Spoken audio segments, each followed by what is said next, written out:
Comme les gens racontent n'importe quoi sur ce que je dis, vous savez, je maîtrise parfaitement ce que je dis. Vous avez remarqué que je donne extrêmement peu d'interviews et seulement à des gens qui n'essaient pas de me piéger ou de me poser des questions qui rediffuseront en ayant découpé des choses à l'intérieur. Et donc 100% de ce que j'ai dit sur notre chaîne YouTube, je l'écris ensuite et vous pouvez regarder tout ce que j'ai dit. Et là-dedans, donc comme j'ai un de mes très bons amis qui était à l'Académie des sciences, et il m'a dit, mais Didier, on ne le sait pas, donc il faut que tu en reparles parce qu'on ne connaît pas ce livre et les gens disent n'importe quoi, rapportent que tu as dit n'importe quoi, donc c'est très important que tu aies fait, ça s'appelle verbatim, c'est-à-dire chacun des mots que j'ai prononcés est dans ce livre, y compris ce que j'ai dit à l'Assemblée nationale, y compris ce que j'ai dit devant le Sénat, et donc ça, ce sont mes textes intégralement, et bien sûr, ça s'est arrêté en décembre 2020, le suivant, qui couvrira l'année 2021, est en cours d'impression et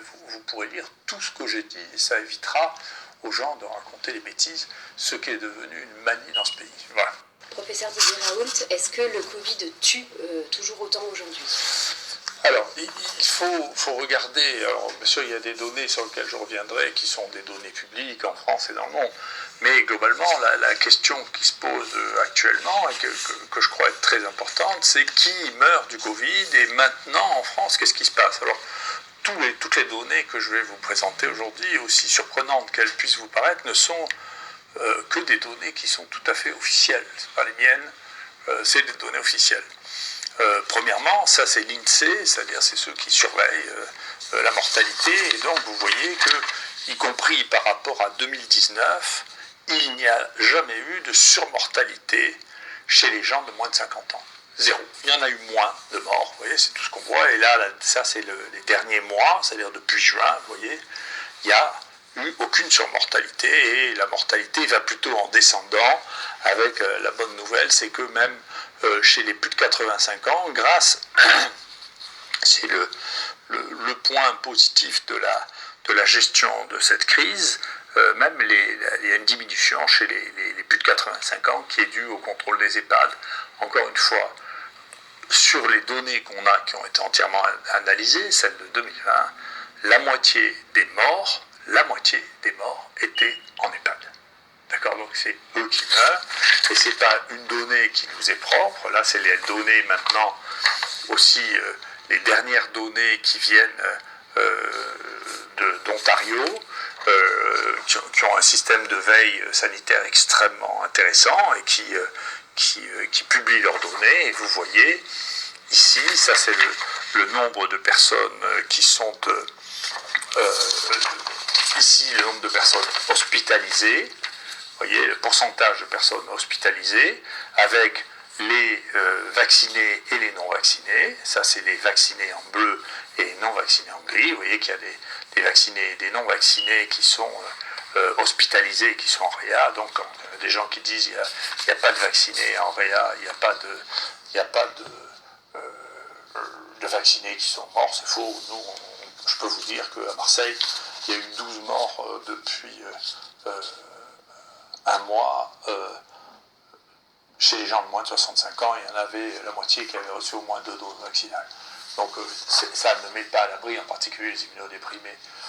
Il y a une proportion, et là effectivement vous voyez les morts, toujours en Ontario, vous voyez, ce sont toujours les mêmes groupes, c'est-à-dire les plus de 50 ans, et à l'intérieur, bien entendu, dans ces groupes, il y a même si une majorité n'est pas vaccinée, vous avez des gens aussi qui sont vaccinés, donc le vaccin offre une protection, mais pas une protection totale, et j'y reviendrai.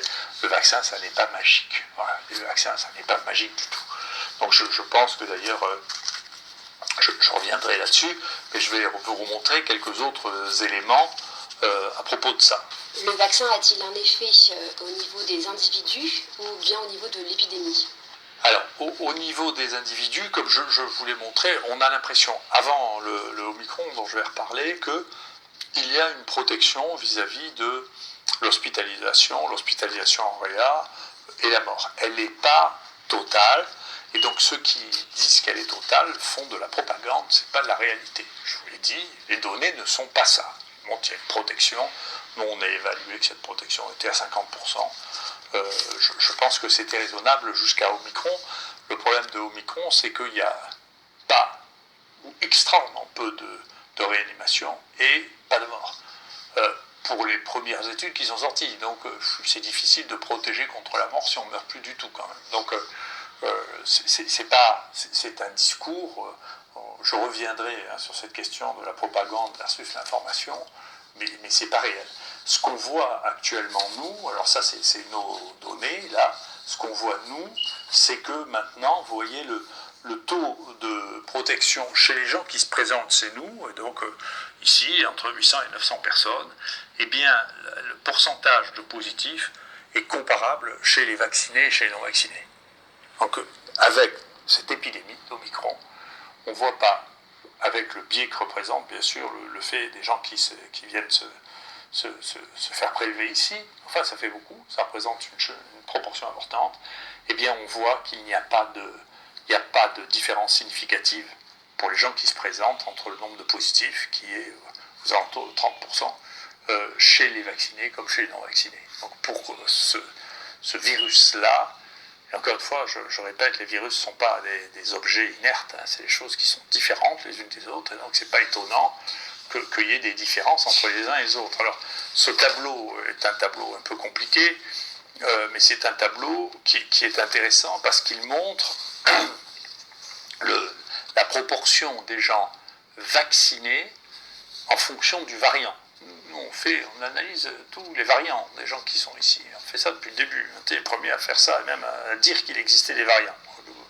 Il a fallu, c'est 3 mois après qu'on ait commencé, nous, à parler des variants, et ici même, sur notre chaîne, que le reste du monde s'est rendu compte qu'il y avait des variants. Jusque-là, personne ne s'en était rendu compte. Il y a même des gens qui disaient que les variants n'existaient pas, parce qu'il y a quand même une méconnaissance de la virologie qui laisse pantois, qui montre l'état de ce pays sur la connaissance. C'est-à-dire que tout le monde a une opinion sur tout, mais tout ça manque beaucoup de virologues, parce qu'un virologue normal ne dit pas que les virus ARN ne mutent pas et qu'il n'y a pas de variants. C'est un déni de connaissance qui laisse pantois, quoi, hein, quand on a la grippe tous les ans, quand on a fait que cette histoire, quand on travaille sur les virus ARN, on ne peut pas penser qu'ils ne passent pas leur temps à muter et à créer des sous-variants. Enfin, ça n'est pas sérieux. Voilà, donc, cette analyse de ce qui s'est passé, ça montre que tout ça n'est pas sérieux, ça manque de connaissances, et comme il y a une hostilité vis-à-vis de ceux qui sont connaissants, c'est-à-dire nous, eh bien, on est dans une difficulté considérable. Donc on félicite en permanence tous ceux qui ne sont pas, ceux qui savent,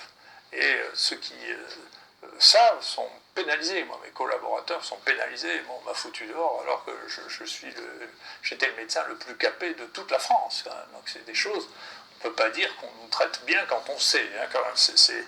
On déteste plutôt ceux qui savent que ceux qui ne savent pas. Ceux qui ne savent pas, ils peuvent raconter des bêtises du matin au soir, à la fin, et donc, qui est la Légion d'honneur, qui, je ne sais pas si on donne des primes en plus, des primes à l'erreur, c'est bien possible, c'est une possibilité.